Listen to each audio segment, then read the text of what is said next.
Tonight we're talking about a little Wu Wei Wisdom mantra that we often use, which is fear is never conquered by avoidance. Mm-hmm. So tonight we're going to be talking all about facing your fears, pushing beyond your comfort zone, and breaking through the illusions of your self-talk in your mind when it tells you things like you can't cope, you won't be able to cope with a new or challenging situation.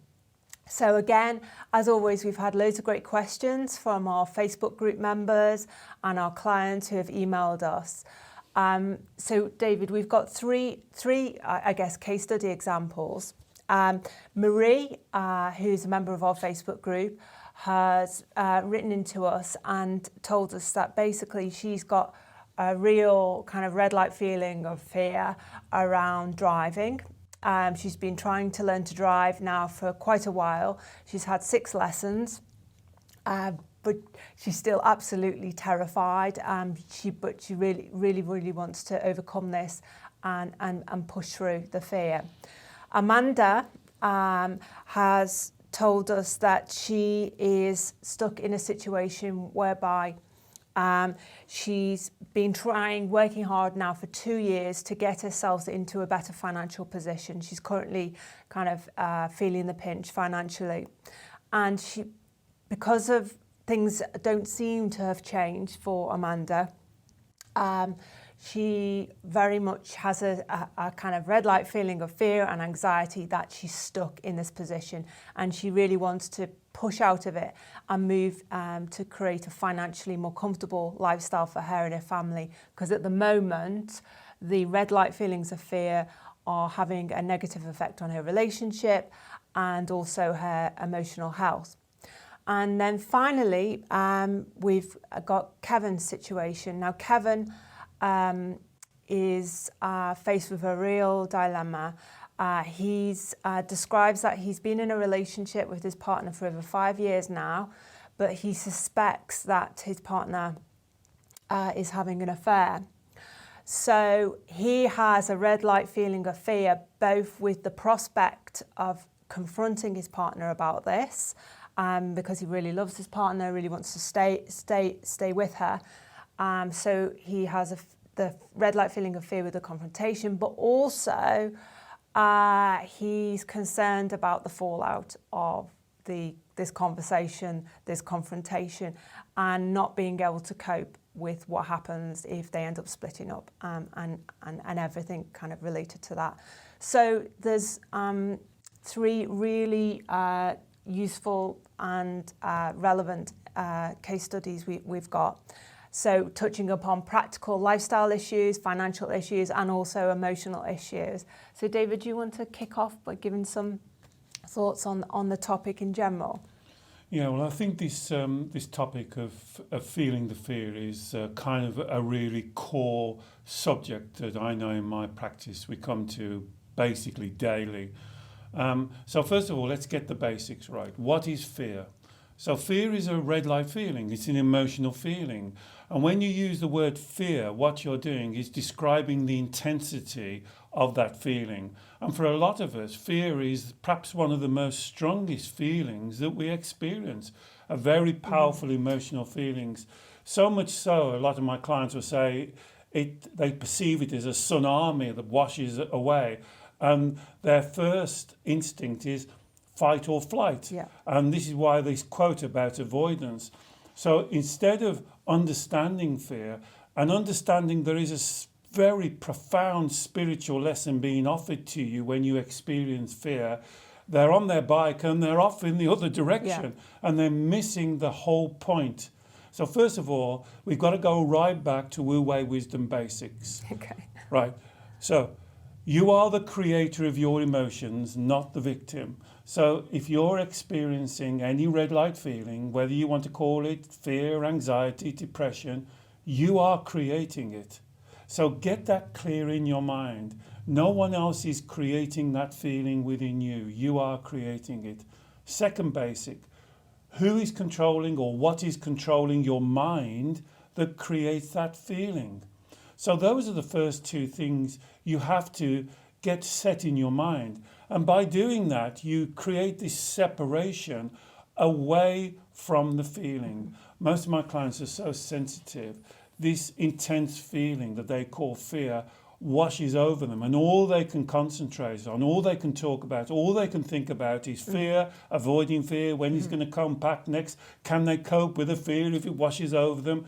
It's all focused on the fear. They're not looking at the reason that created that fear. And even, I guess, that process of just starting to recognise that there's a difference between the feelings and the thoughts and the beliefs that have created them, that starts to really empower the individual to know that, actually, you know what, I can begin to take control of this situation, because if I'm creating the problem, then I can solve it as well.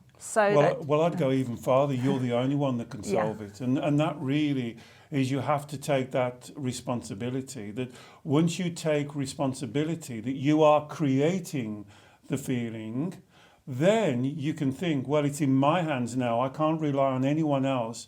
How do I solve that thought or that belief that created that feeling? So you see, this is why this is important. So many people focus on their emotion. It's almost like they're focusing in the wrong direction instead of focusing on what is creating. What is creating? What is the thought? What is the belief that's creating that emotional feeling? That's the first step. That's the step you have to address. I understand absolutely if you're a sensitive person and the feeling is intense, but just change the words. I would stop calling it fear. Remember, don't give it those emotive words. Because it makes it worse. It makes it worse. It makes it worse. It makes it like some monster. You know, once, I can remember just a few months ago, I said to somebody, she was stuck in this word fear. And I said to her, draw it on my, in my room, I've got an easel board. I said, draw it on there. And she drew this, because that's how she perceived it, and that's how we perceived it. And we can't deal with that. So you've got to go to the cause, to what started that feeling. So almost by doing that, you're beginning to disengage from the feeling of fear. So say for Marie with the driving issue, what might be the thoughts or the beliefs behind her feeling of anxiety and trepidation about getting in the car again and trying another driving lesson? Oh no, so here's the problem. We can't be specific for Maria, because we the first thing that she has to do is to sit quietly. She could do this by herself. She could share it as in the group. She has to sit down quietly and think, now, what am I thinking? What do I believe about driving? So I'm guessing now it could be that she thinks she could have an accident. She can't control other people on the road. She's not a good driver. She's not going to be as good driver as her husband. It could be lots of things. So what I would say to Maria is, first of all, do that exercise. Sit down and see really what it is that you are thinking. What do you believe? So perhaps the car's too big for you or too small for you. Perhaps you don't like a manual change and you could go to an automatic change. I think you said you did 6 lessons. Is the instructor the right instructor for you? Do you need another instructor that's a little bit more understanding of your position, that probably takes you out on long roads or something like that, so you get a good feel for the car and how to drive around narrow bends? I got some clients who can drive on normal roads. They don't like going on country roads. I've got some clients going on motorways. So it's understanding that thought and that process. You can do this on your own. It is sometimes helpful to sit down with somebody, and it's almost like an investigation, going into what is the thought. When you've got the thought, when you understand what it is, what the thought or the belief is, then you can start to do something about it. Remember how the mind works. The mind dislikes the unknown. So it dislikes doing things it's not used to. So it may be that you get someone else to take you out on much shorter drives, just around your estate, 5-minute drives, 10-minute drives. and slowly increase so it gets more familiar. It may be that you're not used to the instructor's car, that you need to do you see, there's lots of things you need to do it in your car. I think for Marie, I know she's mentioned to us that her husband is a really good driver. She's watched her husband driving, and her husband has been really, really supportive of her. But in a way, it could be that, you know, her expectation is like, I have to be as good as my husband. Could be that. And it creates an added unnecessary pressure, which doesn't help the situation. And you know, I keep on saying about practical spirituality, and really this it seems we're talking about car driving. How could this be spiritual? But really, it is spiritual because you've got to spend that time in thought, in thinking about it, in meditating, whatever you want to call it, reflecting. You've got to reflect back down to the reason. And sometimes, Marie, this reason can be really deep down inside. It could be something, I don't know, your father said or your mother said or an old boyfriend said that you wasn't a good driver. Could be anything like that. Yeah. So this is sometimes where you need a little bit of help to go into the thought, or what I think is under the thought, the belief. Yeah. What is it you believe about driving? What is it that's creating the feeling that you're calling fear? And something you said, David, which is so important, is the issue of the mind wanting to stay with the familiar. Because really, that's because of that, I guess, core driver of the human mind, the human mind wanting you to be safe.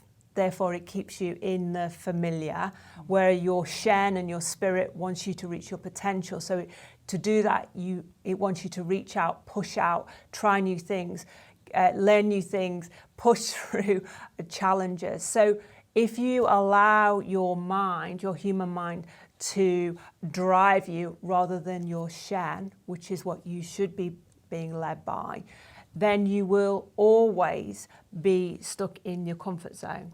So the kind of stuff to do with, oh, I won't be able to cope, or this is going to be a disaster, or, you know, X, Y, and Z problems are going to happen if I try this. Those are the illusions created by the out of balance human mind that it creates to keep you safe and in your comfort zone. Yes, exactly. You know, so what you mustn't do, you know, and what we keep on repeating is your mind is not your enemy. It's not trying to fight you. It's not against you. It's not trying to trip you up, to show you up. The mind is trying everything it can to keep you on the familiar, as Alex says. It likes reproduction. It likes to keep on doing the same. Even if the same is bad, it will keep repeating bad because at least it knows how that bad goes. And you can be stuck in a maze and going round and around and around. And the way to do it is, we've said this time and time again, is the power of three. Find it, own it, then you can change it. So first of all, with Maria, she has to sit down quietly with herself or with somebody else. So you can find out what is driving this red light feeling. What is it? Then you can own it. Then when you say, this is me, this is no one else, this is not my husband or my next door neighbour or what somebody else, or I don't like what the instructor thinks of me. This is you. You're creating this. And then you can change it. And then you can change that red light feeling of fear into excitement, into pleasure, into pushing out. Yeah. You know, as I said, and that's a complete shift of mindset, isn't it? It's a mindset shift, and that's really what fear is. Fear means that you have to have a mindset. Imagine that you had a thought ghost exists and was watching a horror film, and you were sitting in the house by yourself, and you heard a tap, tap, tap upstairs. Your mind would think, "Oh my goodness, what's happening upstairs?" It's probably the cord catching on the window. Your mind rephrases things. So you've got to be aware of that illusion. And by stepping back and asking why do I think this? What's my belief? Remember, we talked a couple of weeks about a golden thread, asking the why question. Following down. And also, you know, completely, if you reframe how you perceive the situation, so rather than with trepidation or the red light feelings, if you can say, well, you know, these feelings are telling me I'm pushing out my comfort zone. This is a good thing. Yeah, absolutely. I'm growing, I'm learning, and begin to associate the red light feelings that you get with any situation. So whether it's learning how to drive, whether it's continuing to work hard at something that you feel that you haven't necessarily got the momentum with yet, whether it's confrontation of a friend, a family member, someone at work, or stepping into an unknown situation. If you reframe that and then start to see it as this is a challenge, but through this challenge, through pushing through these red light feelings, I'm going to learn and grow. That puts a totally different perspective and on Marie, it. something's just come to me. Is this true for you? Are you scared of getting to the position of taking your test and failing your test? Mm-hmm. So I've had a client that's just like that. So what they're trying to do is not get to the position where they would take the test. So again, remember the teaching, Marie. If you're not failing, you're not trying hard enough. Yeah. You've got to fail to try hard enough. Yeah. It doesn't matter whether you fail. How many tests did you take? I got it third time. Third time. Power of three. And I'm still not a great driver, but I accept that, and that's okay. I don't want to be the best driver in the world, you know. So yeah, okay. So everybody could write in the group how many lessons, how many tests. Exactly. Everybody write down below how many lessons you had and how many times you took the test. There's no right way. There's no right way, and you don't necessarily have to enjoy driving when you pass your test or be the best driver in the world. That's okay too, and it's accepting that. 3 or 3, yeah. So just for Amanda then, Amanda's got this kind of fear, the red light feeling of fear that she's stuck. She feels very stuck. She's been working hard to move into a financially better position. Do you want to just add some thoughts on that, David? Well, the principle is the same, Amanda, really, is to sit down quiet and understand what's going on in your belief system. What is it you are thinking or believing about money, about earning money? So some people, for instance, or some of my clients are worried about earning money in case it's taken away from them, in case they lose their friends, in case if they're successful, people will think about them differently. Some people just don't like the idea of money. It's their thought of money. And so it's the same principle as we were just saying to Marie. Take your time, step back, and think about your relationship with money, with earning money, with building funds, with building your success. Now, this also could be about failure. What happens if I try and reach something and I don't get there? So we need a little bit more information, and I could be more precise for you. But Amanda, you've got to be very careful on this one, because this also attracts the law of attraction. This thing about money, because if you keep on saying the things that you're saying there... I'm not making progress. I'm not making progress. I'm stuck with it. I'm not getting money. I'm not bumping along the bottom. Guess what you'll attract, Amanda? More of the same. So stop those words. These words aren't helpful at all. And perhaps in the future we can do something. Definitely. I think the issue of the law of attraction and attracting abundance, so whether that's money, whether that's success or a particular lifestyle goal, I mean, it's a huge separate topic, and we'll definitely cover that in a separate Walk the Wu Wei edition. I just want to say one thing to Amanda, and I know it's a great little Taoist mantra that we often use, and it's just because a stream flows underground and you can't see it does not mean it's stopped running. So sometimes you may perceive that no change has occurred, no progress has been made, there's no tangible results for you, even after, say, for you, Amanda, 2 years. But that does not mean that that is so. So it's about trusting as well. I think where I would go when you read out Amanda's quote there, the thing that struck me is unblocked. See, so what the question I would ask you if you work with me, Amanda, is what's blocking you? Why are you blocking you? So a block can only be put in by you. So you have to understand why you're blocking yourself. And that takes just a little bit of effort. But in that understanding, Amanda, you'll find your spiritual lesson. There's something there that you have to learn. And it's something around money. And it's very important because money is an energy. Money flows right through the universe. There's no shortage of money. There's an abundance of money. So if you're not attracting it, it's something that you believe about yourself, about money, about the situation. I'm not good enough. I can't cope. It will always come back to those three lies. I'm not good enough. I can't cope. I'm unworthy. Which one of those is it, Amanda, that's affecting you? You've got to change those lies. It's not the truth. Change it now. So, Amanda, keep on keeping on, but look at the beliefs around money. That you have spent some time doing some self-inquiry on that. So then finally, just to pick up on Kevin's issue with his partner and Kevin having the feeling of fear to do with confrontation and what may happen in the future when he does confront his partner. Do you want to offer any thoughts on that, Same David? advice again, you know. So the first thing, sorry, what was his name? Kevin. The first thing, Kevin, is to look after yourself first. Is to take time and make sure that what you're thinking is the truth. So many people start this process of challenging their partners on half-truths, quarter-truths, what they think they believe. So take a moment, I'm not talking about weeks, but just take a few days and make sure that the evidence you think you've got is correct evidence. Or is it something coming from your insecurity? Remember the third one? I'm not good enough, I can't cope, I'm unlovable. Is it something to do with you and the way you believe about you and the way you think about you? So that's the first step. Make sure that what you believe is what you perceive to be the truth. Now, secondly, and most importantly, if you think it's the truth and you think your partner is having an affair, you have to speak to her. Why wouldn't you want to speak to her? Why wouldn't you want to talk to her about this? It may be untrue. She may be having an affair. She may not be having an affair. I don't see this as confrontational, as you say. I see this as a loving exchange between two people.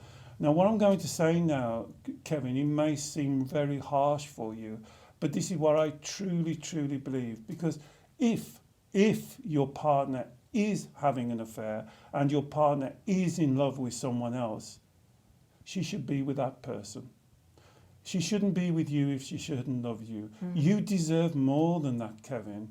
You have to start this process by first of all making sure you love yourself. If you love yourself, then you will attract love to you. If your partner loves someone else, then that's where she should be. And there's a beautiful Buddhist saying that if you love a bird, you open the cage. And if the bird loves you, the bird will return. Two people should only be together because they want to be together. Not because the other one is trying to possess her or hold her, control her, or all these terrible words that I hate. Love is something that's given with free will, with openness, with desire. This is the woman you said you love. Why would you be fearful? Create a red light feeling, remember. What do you think about speaking to the woman that you love? There can't be anything wrong in that. This is a relationship. And if you think about the word relationship and go to the core of the word, relate. That's what a relationship is. That you can relate together. So how can she relate to you if you're not relating to her? Kevin, do the work. Make sure it's not about you, first of all. Make sure that you are feeling good about yourself, you're solid, and you're happy, and then address the situation in a loving way, not in a nasty way. Don't raise your voice.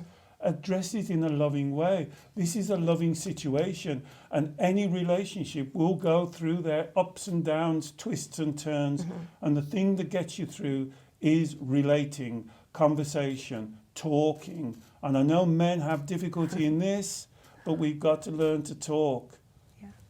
What do you say? You've gone quiet. You've gone quiet. Well, no, I think just to wrap up on a final point, which is relevant to all of these examples, is this perception that Kevin's not going to be able to cope, whatever the fallout. Of course, you can cope, Kevin. Yeah, I mean, a lot of this comes down to the lie of your mind when it tells you you're not going to be able to cope, but you will. You've always coped. All of you have always coped. So just push through it. Well, I see this, you see, now, this is how I would see this, Kevin, as an opportunity. Now, this is either an opportunity to enrich the relationship, to make the relationship better, because when you confront, not confrontation, there's a big difference. When you confront your partner, she has to respond to that. She has to either look you and say, you know what, darling, yes, I've found somebody else. Or she says, what are you talking about? And you can then make the relationship better. Or she has found somebody else. And then you wish her love. Yeah. You wish her happiness. You wish she could have told you, but perhaps she loves you and she can't tell you. But you wish her on her way. And then guess what, Kevin? There's a wonderful woman out there for you, if that's the truth. You're a great person. Believe in yourself. You can do it. Brilliant. Well, I think this too will pass. This too if will Sally's pass. Listening, Sally, this too will pass. Yeah. So, well, we've covered a lot of ground. I hope it's given you plenty to think about. If you've got any comments, please post them below. Or, of course, you can always email us with your comments and questions at info@wuweiwisdom.com. And we look forward to seeing you at our next Walk the Wu Wei. And don't forget to say, how many lessons did you have? How many times did you take the driving test? We want to know. We want to know. We want to know how many it took, because however many it took was the right number of lessons. See, the main thing is as long as you pass. Yeah. Who goes back? Who's asked you that? There's only us has asked you that. So thank you for listening. Thank you. Take care. Goodbye.